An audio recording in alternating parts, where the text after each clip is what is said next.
अस्सलामु अलैकुम वरहमतुल्लाहि वबरकातुहू। वालेकुमुस्सलाम। अल्हम्दुलिल्लाहि रब्बिल आलमीन वस्सलातु वस्सलामु अला रसूलिल करीम व बाद। सहीह बुखारी की एक रिवायत में है,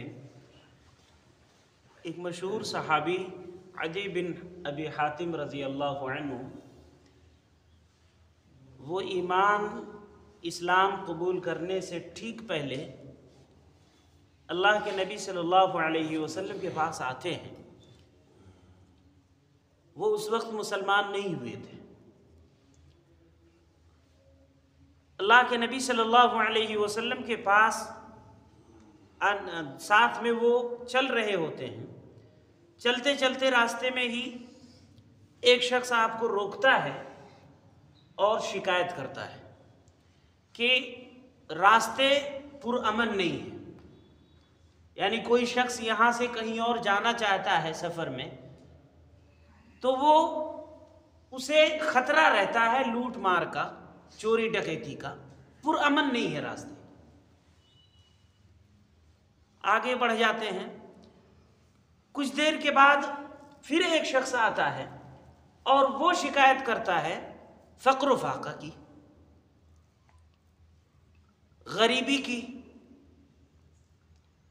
अल्लाह के नबी सल्लल्लाहु अलैहि वसल्लम ये सब बातें कर रहे होते हैं और उस दरमियान में अदी बिन अबी हातिम रज़ी अल्लाहु अन्हु वो इस्लाम के बारे में कुछ अपने मन में और अजीब से एहसासात पैदा करते हैं कि आखिर इस मज़हब को मैं क्यों कबूल करूं कि जिस मज़हब के मानने वाले इंतहाई दर्जा फ़कीर और मिस्कीन हों, जिस मज़हब के मानने वालों के रास्ते भी पुरअमन ना हो, ऐसा मज़हब मैं क्यों कबूल करूं।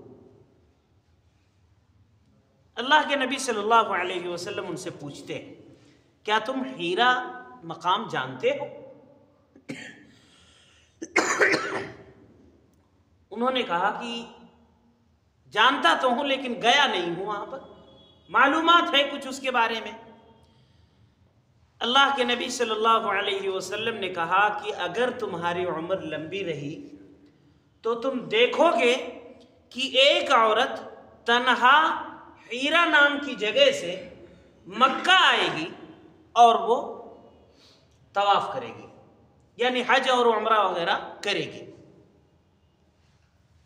अदी रज़ी अल्लाहु अन्हु सोचते हैं कि आखिर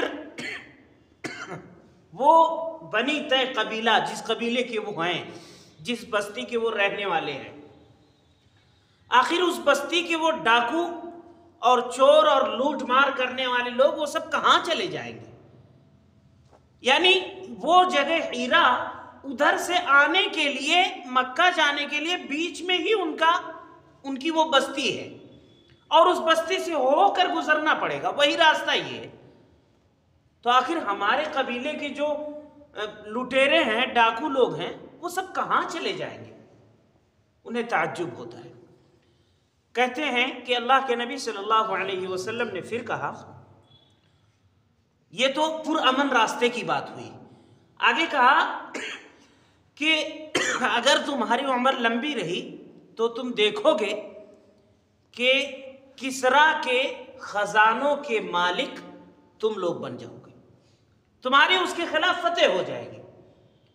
अदी रज़ी अल्लाहु अन्हु ताज्जुब से पूछते हैं, क्या किसरा बिन हुर्मुस, यानी जो उस वक्त का दुनिया भर में सबसे ज्यादा ताकतवर मुल्क था, सबसे ज्यादा ताकतवर बादशाह था, क्या उसके खजानों के मालिक ये गरीब मिस्कीन फकीर मुसलमान हो जाएंगे, इतने ताकतवर हो जाएंगे? अल्लाह के नबी सल्लल्लाहु अलैहि वसल्लम ने कहा कि हाँ, किसरा बिन हुर्मुस की बात कर रहा हूं मैं।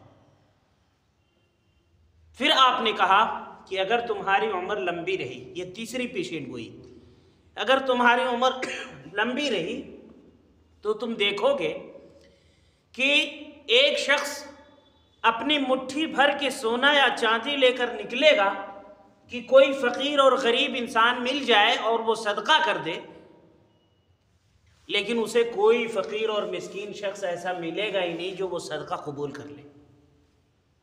अदी रज़ी अल्लाह अन्हु कहते हैं कि पहली दो बातें मैं देख चुका हूँ।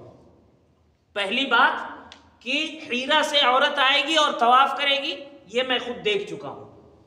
दूसरी बात कि किसरा बिन हुरमुज़ के ख़जानों के मालिक बन जाएंगे, तो उन मुसलमानों की जमात में मैं खुद शामिल था जो उस जंग में शरीक हुए थे।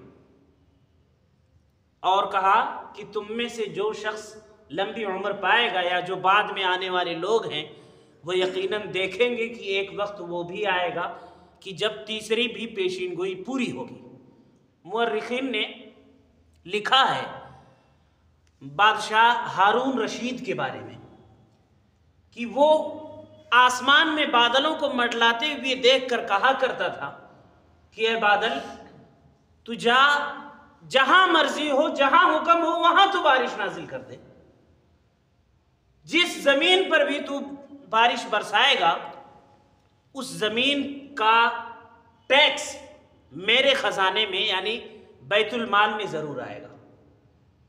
और उसके ज़माने में ये इस तरह के मामलात भी लोगों के साथ पेश आए कि वो कुछ जेवरात या कुछ दिरहम व दीनार लेकर के निकलते सदका के लिए और कोई मिलता ही नहीं जो उसे कबूल कर ले।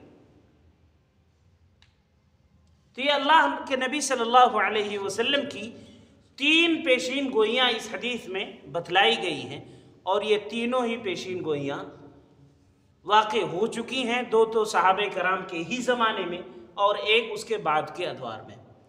अल्लाह रब्बुल आलमीन हम सभी को अल्लाह और उसके रसूल सल्लल्लाहु अलैहि वसल्लम की बातों को समझने की और उस पर अमल की तौफीक दें।